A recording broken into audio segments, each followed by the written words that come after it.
Waalaikumsalam. Oke, apa kabar hari ini? Kali ini kita akan mempelajari tentang namanya jalin koneksi. Ya, jadi nanti sebelum kita masuk ke konsep, ada kegiatan-kegiatannya, ada runtutannya, nggak langsung konsep. Jadi nanti minta tolong diikuti dengan baik ya. Nah, untuk yang pertama, kita lakukan nanti berpasangan dengan teman sebelahnya. Oke ya. Jadi begini, perhatikan. Kegiatannya seperti ini. Nanti kalian berpasangan. Ya. Ada 3 ronde. Ronde yang pertama, si A ngomong, ya, bercerita kepada si B, tapi si B tidak mendengarkan, bisa main HP atau cuek atau gimana, seperti itu ya. Kalau ronde kedua bergantian, si B bercerita ke A, tapi A juga tidak mau mendengarkan atau berkesibukan yang lain. Nanti ronde ketiga adalah si A dan si B saling bercerita dan saling mendengarkan. Paham? Oke. Siap? Mulai ya. Silakan mulai ronde pertama. Silakan flexing bertanggapinya masing-masing. Tapi si B cuek, tidak memperhatikan. Oke, ganti ya. Ganti, kita ronde kedua. Sekarang bergantian, si B yang cerita, si A yang cuek.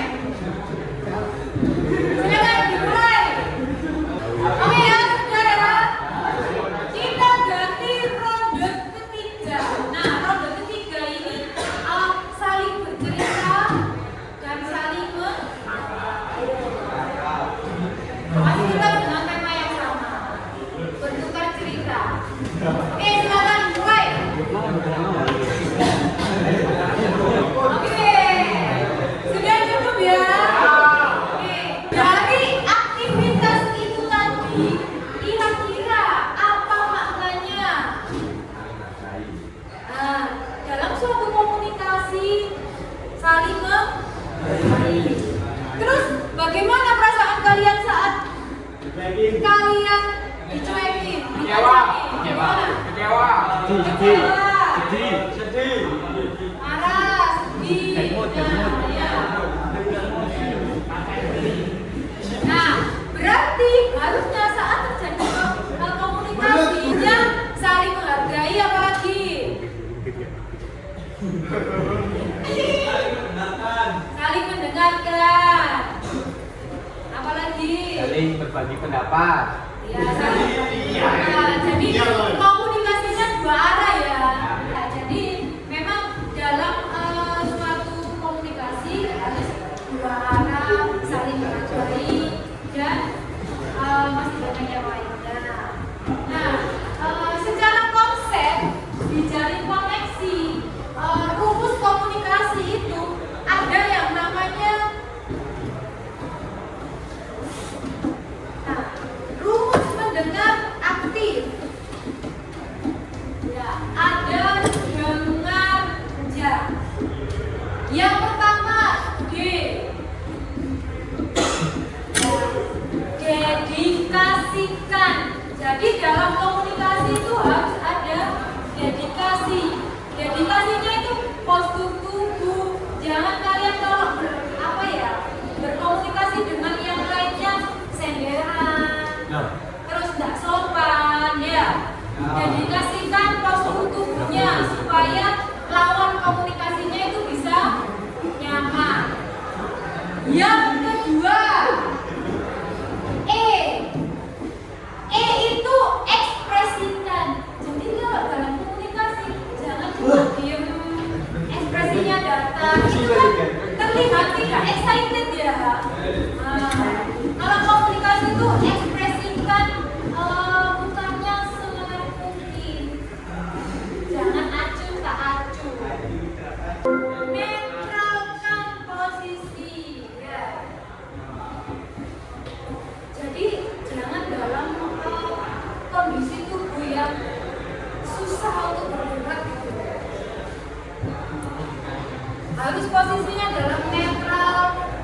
bergeraknya enak, santai, supaya obrolannya juga nyambung. Terus selanjutnya G, gangguan hilangkan. Nah, seperti tadi, karena kalian saat temannya bercerita memegang HP-nya sendiri atau memperhatikan yang lain-lain, akhirnya kan tidak begitu mendengarkan cerita temannya. Nah, saat kalian berkomunikasi, sebisa mungkin hilangkan gangguan-gangguan yang ada. HP-nya disimpan atau hal-hal yang bisa merusak konsentrasi itu dihilangkan. Selanjutnya A. Nah, ya pasti dalam komunikasi amati isi Bacaan. Kalau kalian memperhatikan, pastikan mengamati. Temanku ini ngomong apa? Beda dengan kalau sampai tidak memperhatikan, sibuk sendiri, dia ngomong apa ya nggak masuk. Jadi badannya yang bagus, maksudnya yang bagus, amati lawan bicaranya supaya komunikasinya bagus juga. Selanjutnya R, respon. Yang paling penting adalah sama tidak hanya mendengar, tapi dalam komunikasi harus ada Respon. Nah, masa orang lain bercerita panjang, kali lebar, kali tinggi, kalian semua cuma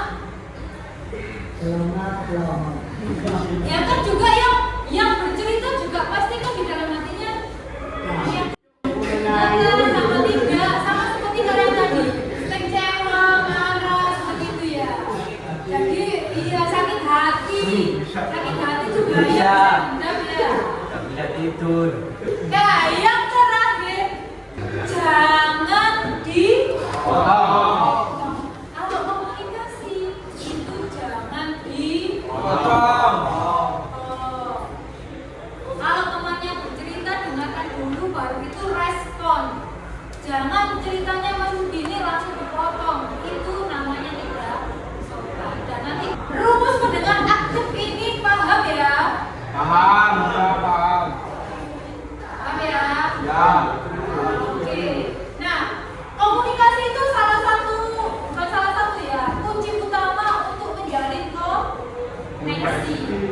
Dalam menyelesaikan masalah ada yang namanya segitiga restitusi. Ini contoh ya. Contoh, saya sebagai guru. Kasusnya murid terlambat.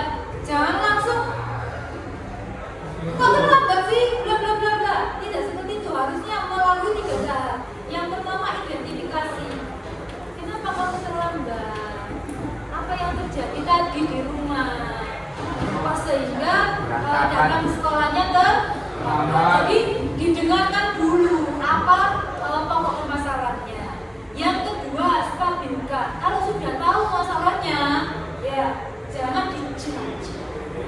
Apapun masalah seseorang itu kita tidak berhak menghakimi. Ya, betul tidak? Ya. Setiap orang punya masalah dan keputusannya masing-masing. Baru yang ketiga, pancinglah kira-kira anak ini itu tahu nggak kalau dia salah. Misalkan kalian tadi terlambat, ya, kan sudah ditanyai kenapa kok terlambat. Ya sih, anak sekarang itu kan memang bangunnya siang-siang, ya wajar sih seumuran kalian. Nah, tapi jangan langsung dikasih kesimpulan kata-kata oh nggak apa-apa, tidak seperti itu. Atau kamu ini gimana? Tidak seperti itu. Tapi dipancing ke pelakunya. Kira-kira kalau kamu seperti itu benar nggak? Kalau sampai terlambat setiap hari, kira-kira itu perilaku yang benar nggak? Enggak ya. Terus seharusnya seperti apa? Seharusnya diperbaiki. Kira-kira diperbaikinya itu usahanya seperti apa? Katakanlah tadi bangunnya kesiangan ya. Berarti usaha yang harus dilakukan apa? Tidur lebih awal. Tidur lebih awal. Terus